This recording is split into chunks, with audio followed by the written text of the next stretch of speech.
Hello everyone, कैसे आप सभी लोग। द पॉलिटिकल मास्टर में आप सभी का स्वागत है। आज की इस वीडियो में हम क्लास 12th के इतिहास का चैप्टर नंबर 2 राजा, नगर और किसान करने वाले हैं। इससे पहले हमने दोस्तों इस चैप्टर का एक इंट्रोडक्शन पार्ट पहले बना रखा है। अगर आपने इंट्रोडक्शन पार्ट नहीं देखा है तो उसका लिंक जो है दोस्तों डिस्क्रिप्शन बॉक्स में है, वहां से जाकर उसे आप देख सकते हैं। क्योंकि उस पार्ट में हमने पूरी तरह से कवर कर रखा है कि क्या इस चैप्टर से हमें पढ़ना है, कौन सा टॉपिक पढ़ना है, कौन सा नहीं पढ़ना है, कौन से टॉपिक हमारे एग्जाम के लिए इंपॉर्टेंट है, CUET में क्या पूछा जाने वाला है, वो सारा मैंने उसमें कवर कर रखा है। और इस पार्ट में दोस्तों हम इस चैप्टर के पहले टॉपिक पर बात करने वाले हैं, और वो भी दोस्तों नए सिलेबस के अनुसार। और इसमें दोस्तों आपको CUET से संबंधित सवाल भी मिलेंगे। सो प्लीज वीडियो को एंड तक देखिएगा। चैनल पर नए हैं और चैनल को अभी तक सब्सक्राइब नहीं किया तो चैनल को जरूर सब्सक्राइब कर लीजिएगा। और वीडियो अच्छी लगे तो लाइक शेयर कमेंट जरूर कीजिए, क्योंकि आपके लाइक शेयर कमेंट से दोस्तों हमें और अधिक प्रोत्साहन मिलता है। और तो बात करते हैं दोस्तों अपने इस चैप्टर के पहले टॉपिक के, जिसका नाम है प्रिंसेस और प्रियदर्शी। जी हाँ, क्या है? Prinsep and Priyadarshi. तो इस चैप्टर की अगर हम बात करें दोस्तों, तो हम इस चैप्टर में बात करने वाले हैं 600 ईसा पूर्व से लेकर 600 ईस्वी तक के तमाम परिवर्तनों के बारे में। जैसे कि आप सभी को पता है कि हड़प्पा सभ्यता के समाप्त होने के बाद, जो हमने पहले चैप्टर में कर लिया है, तो हड़प्पा सभ्यता जब समाप्त होती है दोस्तों, उसके 15 वर्षों या उससे अधिक वर्षों के में जो है पूरे उपमहाद्वीप में बहुत सारे परिवर्तन हुए। अगर हम परिवर्तनों की बात करें तो दोस्तों इन सालों में धार्मिक ग्रंथों की रचना की गई। अगर हम धार्मिक ग्रंथों की रचना की बात करें दोस्तों, ठीक है, तो वो धार्मिक ग्रंथ कौन कौन से थे, जिसको हम ब्राह्मणी ग्रंथ भी बोलते, क्या बोलते हैं उसको? इन धार्मिक ग्रंथों को हम ब्राह्मणीय ग्रंथ भी बोलते हैं। तो धार्मिक ग्रंथ कौन कौन थे दोस्तों? तो उसमें थे ऋग्वेद, ठीक है, ऋग्वेद, यजुर्वेद, ठीक है दोस्तों, यजुर्वेद, अथर्ववेद, ठीक है, अथर्ववेद और सामवेद। ये वो धार्मिक ग्रंथ है जो इस काल में इसकी रचना की गई। ऋग्वेद की अगर हम बात करें, यजुर्वेद की बात करें, अथर्ववेद की बात करें, सामवेद की बात करें, तो ये पहले ब्राह्मणीय ग्रंथ भी हैं। इन्हें आप धार्मिक ग्रंथ कहिए या ब्राह्मणीय ग्रंथ कहिए, क्योंकि CUET एग्जाम में दोस्तों है ब्राह्मणीय ग्रंथ और धार्मिक ग्रंथ से प्रश्न पूछा जा सकता है, और आपके CBSE बोर्ड एग्जाम में भी इस प्रकार से क्वेश्चन आ सकते हैं। तो इसी प्रकार दोस्तों हम देखेंगे इसी दौरान भारत का सबसे प्राचीन और सबसे पहला विधि की ग्रंथ भी रचना की गई, है ना। सबसे प्राचीन सबसे पहला विधि ग्रंथ की रचना भी की गई, जिसे हमने नाम दिया था मनुस्मृति। जी हाँ, क्या दिया था? मनुस्मृति कहा जाता है। मनुस्मृति रचना भी 200 ईसा पूर्व से लेकर 200 ईस्वी बीच की गई थी। तो ये चीजें भी आपको ध्यान में रखनी है। 200 ईसा पूर्व से लेकर 200 ईस्वी तक के काल की गणना को हम इसी गणना में मनुस्मृति रचना की गई थी। तो ये सारी चीजें आपको पता होनी चाहिए, क्योंकि यहां से सवाल पूछा जाएगा। और इस दौरान दोस्तों जो है दफन करने के तरीकों में या दफनाने के तरीकों में बहुत सारे परिवर्तन आए। पाषाण कालीन तरीकों के अंदर परिवर्तन किए गए, ठीक है। तो मृत शरीरों को जो दफनाने का तरीका था हड़प्पा सभ्यता में, और अब जो दफनाने का तरीका उसमें बहुत अंतर पाया गया। तो इन तमाम परिवर्तनों को हम पढ़ेंगे। तो शुरुआत होती है दोस्तों 1830 के दशक में, ठीक है, 1830 का दशक। क्योंकि 1830 का दशक इसलिए महत्वपूर्ण है क्योंकि इसी दशक में एक अंग्रेज अधिकारी जिसका नाम है जेम्स प्रिंसेप, एक अंग्रेज अधिकारी जेम्स प्रिंसेप ने पहली बार ब्राह्मी, जी हाँ, पहली बार ब्राह्मी एंड खरोष्ठी जो लिपि थी उसको पढ़ा। और जब ब्राह्मी और खरोष्ठी लिपि को पढ़ा गया तो उन्होंने इन अभिलेखों में जो ब्राह्मी और खरोष्ठी लिपि में लिखे गए थे, तो कुछ नाम मिले उन्हें, कुछ नाम मिले जिनमें नाम लिखा था दोस्तों प्रियदर्शी। जी हाँ, क्या नाम लिखा था? प्रियदर्शी। तो प्रियदर्शी किसको कहा गया? क्वेश्चन आता है कि प्रियदर्शी किसको कहा गया? तो प्रियदर्शी दोस्तों कहा गया अशोक को। अशोक को प्रियदर्शी भी कहा गया था। प्रियदर्शी मतलब दोस्तों क्या है? सुंदर मुख वाला। क्या है? सुंदर मुख वाला, ठीक है। इसके अलावा अशोक के एक और नाम से पुकारा गया था, वो था देवानाप्रिय, ठीक है, देवानाप्रिय यानी देवों का प्रिय, देवों का प्रिय। तो ये इस नाम से भी अशोक को अभिलेखों में पुकारा गया था, और कहीं कहीं अभिलेखों में जो है अशोक का नाम अशोक भी है। तो सबसे पहले दोस्तों अगर हम बात करें तो अभिलेख क्या होते हैं, अभिलेख क्या है? अभिलेख, तो ये प्रश्न आपसे डायरेक्ट पूछा जा सकता है कि अभिलेख क्या है। अभिलेख की बात करें तो दोस्तों पत्थरों पर, ठीक है, पत्थरों पर या शिलालेखाओं पर, ठीक है, और बर्तनों पर कठोर बर्तनों पर जो लिखी जाती थी चीजें उन्हें अभिलेख कहा। जो गोद कर लिखी जाती थी उन्हें क्या कहा जाता था? अभिलेख। पत्थरों पर, पहाड़ों पर, बर्तनों पर लिखी गई चीजों को हमने अभिलेख का नाम दिया। ठीक है, तो इसी अभिलेखों में अशोक का नाम इस प्रकार से पाया गया। और ब्राह्मी लिपि और खरोष्टी लिपि पढ़ने का जो श्रेय जाता है वो जाता है जेम्स प्रिंसप को। 1838 में जेम्स प्रिंसप ने जो है ब्राह्मी लिपि को पढ़ा दोस्तों। उसी के पढ़ने के बाद हमें पता चला कि भाई भारत में जो है अशोक साम्राज्य था। और अशोक साम्राज्य वह साम्राज्य है जिसके काल में भारत में पहली बार अभिलेख लिखने का श्रेय है। यानी प्रश्न आता है कि भाई अभिलेख लिखने का श्रेय किसके काल को प्राप्त है, किसको प्राप्त है? तो अभिलेख लिखने का जो श्रेय है दोस्तों वो है अशोक। पूरी दुनिया में 3 ही लोग महान हुए हैं, इसमें अशोक महान भी हैं, अकबर महान और अलेक्जेंडर यानी सिकंदर महान। तो उसमें से अशोक भी हैं जिन्होंने पहली बार अभिलेख लिखने की परंपरा की शुरुआत की। ये चीज आप कनेक्ट हो गए। चलिए, अब इसी दशक में जो है हमने देखा कि भाई तमाम अभिलेख पढ़े गए और उन्हीं अभिलेखों को पढ़ने के बाद हमें अपने प्रारंभिक राज्यों की जानकारी मिलती है। प्रारंभिक राज्य कौन थे? इस प्रारंभिक राज्य की अगर हम बात करें तो इस प्रारंभिक राज्यों में 16 महाजनपदों की जानकारी मिलती है। अब प्रारंभिक अभिलेखों को पढ़ने के बाद हमें प्रारंभिक महाजनपदों की जानकारी प्राप्त होती है। इन 16 महाजनपदों की अगर हम बात करें दोस्तों तो इन 16 महाजनपदों में वज्जी, कौन कौन से जनपद थे जिसका जिक्र किया गया है? वज्जी। ठीक है दोस्तों, कुरु, ठीक है, वज्जी, कुरु, पांचाल, वज्जी, कुरु, पांचाल। और अगर हम बात करें दोस्तों तो अवंती, ठीक है, अवंती, मगध, इंद्रप्रस्थ, ठीक, कौशल, मगध, कौशल, इंद्रप्रस्थ, इन तमाम जो है जनपदों का जिक्र किया गया है। हालांकि 16 महाजनपदों को पूरा जिक्र तो नहीं किया, लेकिन अनुमान लगाया जाता है कि जिन जनपदों को उल्लेख किया गया जनपद जो काफी महत्वपूर्ण होते होंगे। तो हालांकि 16 महाजनपद है, 16 महाजनपदों में से ये जनपद जो है काफी महत्वपूर्ण हुआ करते थे। और इन जनपदों में जो सबसे महत्वपूर्ण था दोस्तों वो था मगध साम्राज्य। क्या था? मगध साम्राज्य जो सबसे महत्वपूर्ण जनपद हुआ। ठीक है, तो यहां पर अगर हम देखें तो जब अभिलेखों को पढ़ा गया तो ये जो 16 महाजनपद है, इन 16 महाजनपदों की प्रत्येक की अपनी राजधानियां हुआ करती, यानी प्रत्येक जनपद की अपनी राजधानी थी।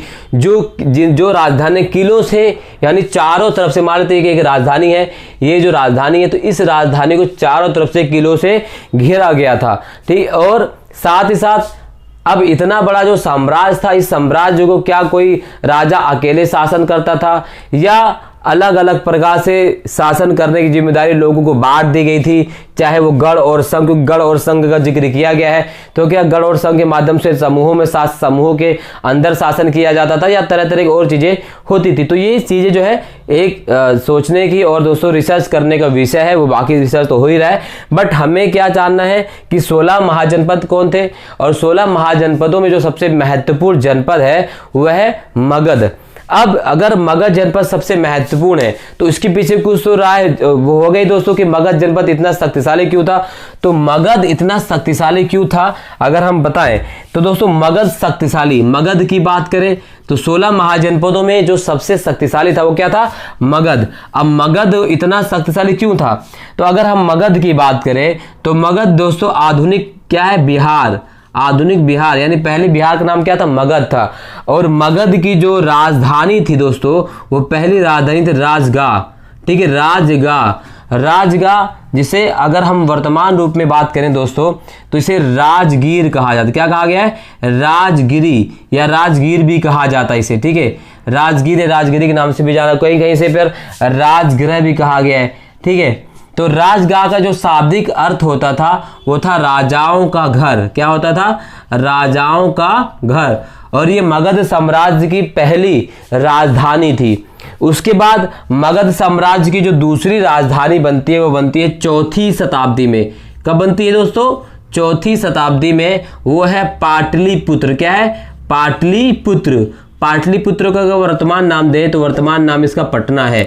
तो ये मगध की राजधानी थी, पहली राजधानी राजगाह, राजाओं का घर, जिसे राजगीर वर्तमान में कहें।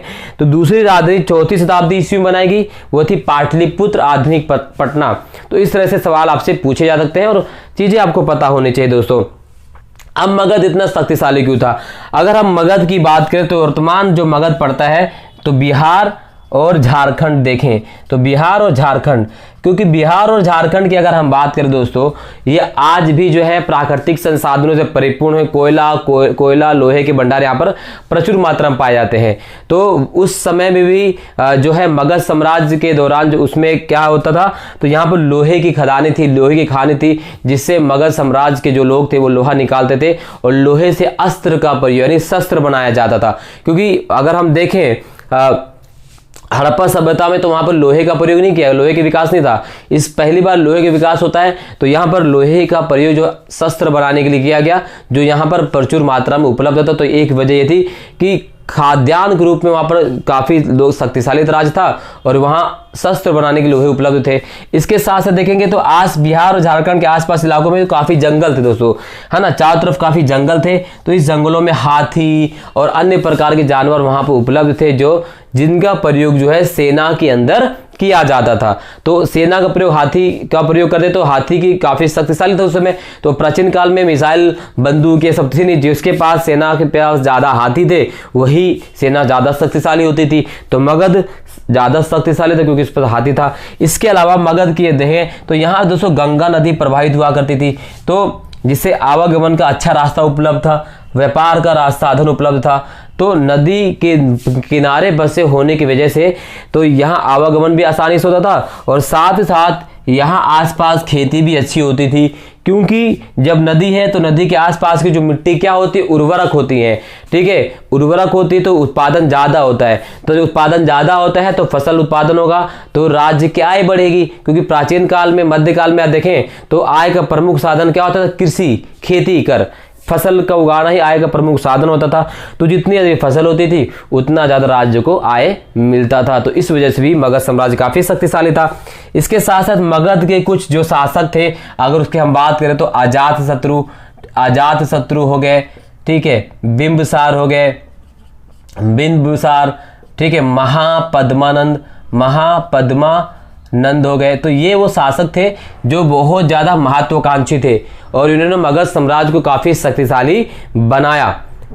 तो ये चीजें वहां से भी होनी शुरू हो जाती हैं।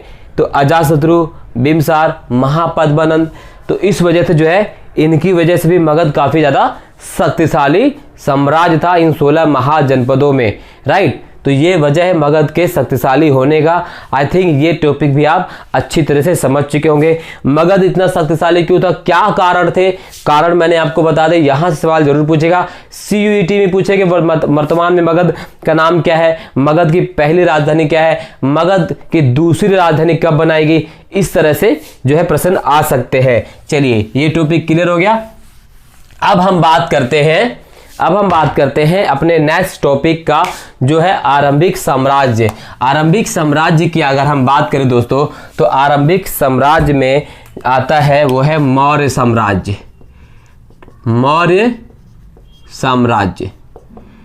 साम्राज्य की अगर हम बात करें तो मौर्य साम्राज्य की जो स्थापना हुई थी चंद्रगुप्त मौर्य के द्वारा, ठीक है, चंद्रगुप्त मौर्य साम्राज्य के संस्थापक। 321 ईसा पूर्व में इसके साम्राज्य की स्थापना की गई, मौर्य साम्राज्य की स्थापना की गई। चंद्रगुप्त मौर्य जो काफी महत्वाकांक्षी शासक थे। चंद्रगुप्त मौर्य वह शासक था जिसने पहली बार भारतीय सेना को स्थायी किया, सेनाओं को वेतन दिया, सेना को सही रूप से संचालित किया, शासन व्यवस्थाओं को सही रूप से निरूपण किया। या कह सकते हैं कि मौर्य साम्राज्य पहला साम्राज्य था या भारत का पहला साम्राज्य था जिसने शासन व्यवस्था को सुचारू रूप से चलाने का जिम्मा सही प्रकार से निभाया। वह है कौन, चंद्रगुप्त मौर्य। स्थापना 300 ईसा पूर्व। अब जो चंद्रगुप्त मौर्य, इस साम्राज्य के बारे में, चंद्रगुप्त मौर्य के बारे में हमें कैसे पता चलता है, क्योंकि हमारे पास कोई स्रोत तो था नहीं। तो चंद्रगुप्त मौर्य के बारे में हमें जानकारी मिलती है कुछ प्रमुख स्रोतों से। वो प्रमुख स्रोत कौन कौन से हैं, मौर्य साम्राज्य के जानकारी के जो प्रमुख स्रोत है दोस्तों, यहां से क्वेश्चन तो डेफिनेटली आपके CUET के अंदर भी पूछेगा और CBSE के एग्जाम में पूछेगा। तो चंद्रगुप्त मौर्य के साम्राज्य के प्रमुख जानकारी के स्रोत हैं वह है दोस्तों सबसे पहले मेगास्थनीज, ठीक है, मेगास्थनीज की एक पुस्तक थी, इसका नाम था इंडिका। तो मेगास्थनीज दोस्तों यूनानी राजदूत था। किसका था, यूनान का राजदूत था। उसका नाम था मेगास्थनीज, वो मौर्य साम्राज्य में आया था और उसने एक पुस्तक लिखी थी इंडिका। अगर हमें मौर्य साम्राज्य के बारे में सही प्रकार से उसके शासन व्यवस्था के बारे में, सैन्य व्यवस्था के बारे में, कृषि व्यवस्था के बारे में जानकारी प्राप्त करनी है तो इंडिका को पढ़ना ही पड़ेगा। तो ये काफी इंपॉर्टेंट है। इसके अलावा वो है अर्थशास्त्र। दूसरा सोर्स क्या है? अर्थशास्त्र।